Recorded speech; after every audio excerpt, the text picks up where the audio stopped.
Praise the Lord. கர்த்தரும் இரட்சகருமாகிய இயேசு கிறிஸ்துவின் இனிய நாமத்தினாலே உங்களுக்கு என் அன்பின் வாழ்த்துக்கள். இந்த நல்ல நாளை காண செய்த தேவனுக்கு ஸ்தோத்திரம் உண்டாவதாக. இந்த நாள் ஒவ்வொருவருக்கும் ஆசீர்வாதமாய் நன்மையாய் கர்த்தர் மாற்றி தருவாராக. மார்க்கு சுவிசேஷம் 2வது அதிகாரம் அதனுடைய 3-4 வசனங்கள்.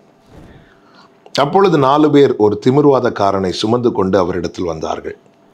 ஜனக்கூட்டத்தின் நிமித்தம் அவருக்கு சமீபமாய் சேரக்கூடாமல் அவர் இருந்த வீட்டின் மேற்கூரையை பிரித்து திறப்பாக்கி திமிர்வாதக்காரன் கிடக்கிற படுக்கையை இறக்கினார்கள். கர்த்தருடைய பரிசுத்த நாமம் மகிமைப்படுவதாக. ஒரு வீட்டிலே ஆண்டவராகிய இயேசு கிறிஸ்து இருக்க ஜனங்கள் எல்லாம் அதை கேட்டு அந்த வீட்டிற்கு வருகிறார்கள். திரள் கூட்டம். வீட்டின் வாசலிலும் ஆட்கள் இருக்கிறார்கள். ஒருவருக்கு கூட உள்ளே போக முடியாத அளவுக்கு ஜனக்கூட்டம் பெருகி இருக்கிறது. இப்பொழுது 4 வாலிபர்கள் ஒரு திமிர்வாதக்காரனை, கட்டில் கிடையாய் கிடக்கிற ஒரு திமிர்வாதக்காரனை கட்டிலோடு சுமந்து கொண்டு வருகிறார்கள். அவர்களுடைய விசுவாசம் என்னவென்றால், இவனை இயேசுவுக்கு முன்பாக வைத்தால் நிச்சயமாய் இனி இப்படி சுமக்கிற ஒரு நிலை நமக்கு வராது. கர்த்தர் நிச்சயமாய் ஒரு அதிசயம் செய்வார். நாம் வந்த வண்ணமாய் அல்ல, வித்தியாசத்தோடும் அற்புதத்தோடும் திரும்பி செல்வோம் என்கிற விசுவாசத்தோடு வருகிறார்கள். ஆனால் இவர்களுக்கு உள்ளே போக முடியாத அளவுக்கு அங்கே தடை என்பது வேறொன்றுமல்ல, திரள் கூட்டம் ஜனங்கள் அங்கே இருக்கிறார்கள். ஆனால் இவர்கள் என்ன செய்கிறார்கள் என்றால், அப்படியே வெறுமையாய் போக அவர்களுக்கு மனமில்லாதிருந்தது. அவர்கள் அப்படியே கூட்டமாக இருக்கிறது என்று சொல்லி போயிருப்பாங்கன்னா திருப்பியும் இவங்க சுமக்க வேண்டிய நிலைதான் வரும். இந்த நாளில் என்னை கேட்டுக்கொண்டிருக்கிற அன்பு சகோதர சகோதரி, பாரத்தோடு இயேசுவின் சமூகத்தில் வருகிறோம். பாரத்தோடு திரும்பி போகக்கூடாது. நிச்சயமாய் அந்த இடத்துல ஒரு விடுதலையை நாம் பெற்றுக்கொண்டு தான் செல்ல வேண்டும். இவர்கள் என்ன செய்கிறார்கள்? அங்கே வீட்டின் கூரையை பிரித்து அந்த கட்டிலை அவருக்கு முன்பாக இறக்கி வைக்கிறார்கள்.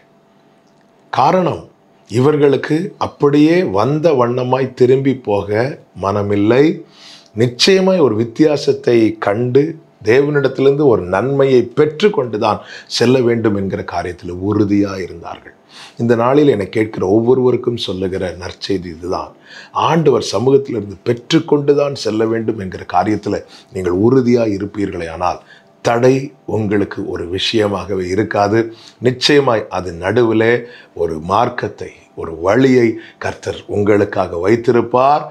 ஆமேன். எப்படி இவர்கள் திரும்பி வெறுமையாய் போகக்கூடாது என்கிற காரியத்தில் உறுதியாக இருந்து இயேசுவினிடத்தில் இந்த அற்புதத்தை பெற்றுக்கொண்டு சென்றார்களோ, அப்படியே தேவ சமூகத்தில் உறுதியாக இருங்கள்.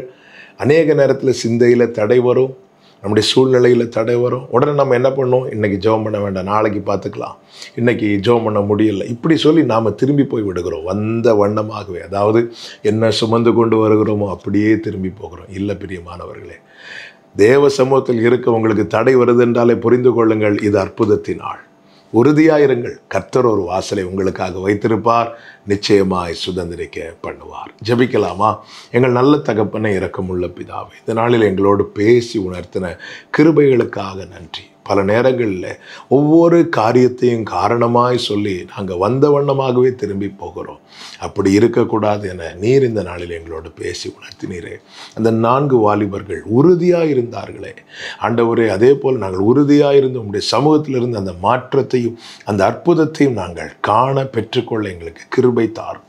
இயேசுவின் நாமத்தில் பிதாவே, ஆமென்.